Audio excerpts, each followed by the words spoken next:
नमस्कार, आप देखना शुरू किए हैं नई सोच लाए। मैं मनीष कुमार।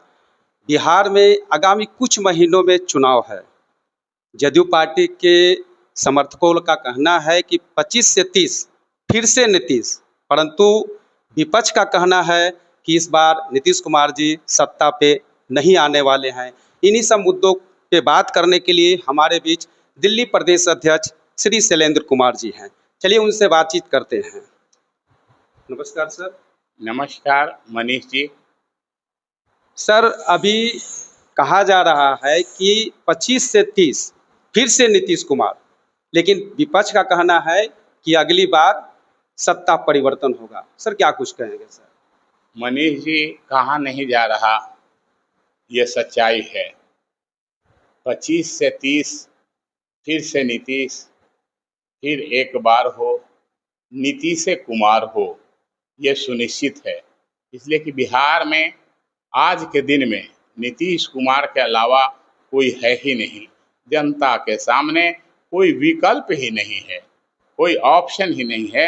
इसलिए फिर भारी बहुमत के साथ नीतीश कुमार बिहार में सरकार बनाने जा रहे हैं। सर, वोटर लिस्ट के संशोधन के मुद्दे पर विपक्ष जो है एनडीए सरकार को घेर रही है।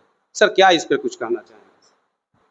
देखें मनीष जी, वोटर लिस्ट के मुद्दे पे जो विपक्ष घेर रही है हमारे एनडीए को, वो बिल्कुल निराधार एवं गलत है।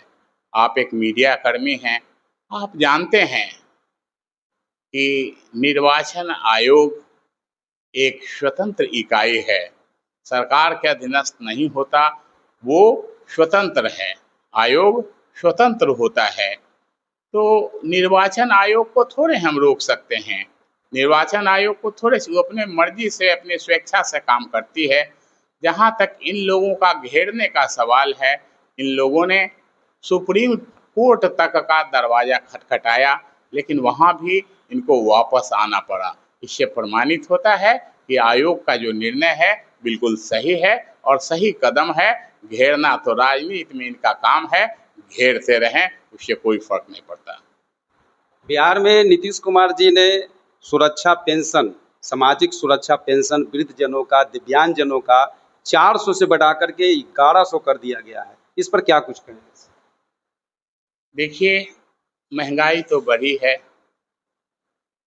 गरीबों को, विशेषकर जो माताएं हमारी हैं, बहनें हैं, जिनका पति नहीं है, बच्चे उतने मदद नहीं करते, उनकी आर्थिक स्थिति डे टू डे डिटोरिएट करता जा रहा है। उनका अगर नाती पोता घर में बच्चे भी, अगर पोते को भी कुछ देना है 10 रुपये का, तो उसके पास पैसे का अभाव होता है, किससे मांगेगी? कितना दिल कचोटता होगा जब नाती पोता उनसे 5-10 रुपये की डिमांड करता है, उनके पास पैसा नहीं रहता। नीतीश जी की कितनी भी सराहना की जाए, नीतीश जी की कितनी भी प्रशंसा की जाए, ये कम है। बहुत ही अच्छा कदम उनके द्वारा है, बहुत ही सराहनीय एवं प्रशंसनीय कदम है। इनकी जितनी भी सराहना की जाए वो कम है, सराहना होनी चाहिए। अभी जो है नीतीश कुमार जी अस्वस्थ हैं, थक गए हैं, अब पहले की तरह कार्य नहीं कर सकते हैं, ऐसा विपक्ष का कहना है। सर, क्या कुछ कहिएगा सर?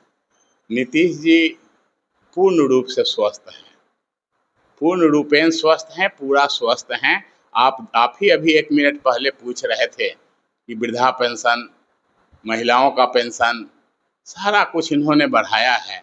आप देख रहे हैं यहाँ हर तरफ विकास ही विकास है, हर तरफ विकास की गंगा बह रही है। अगर अस्वस्थ होते तो क्या इतना सारा विकास बिहार में संभव था? कतई नहीं।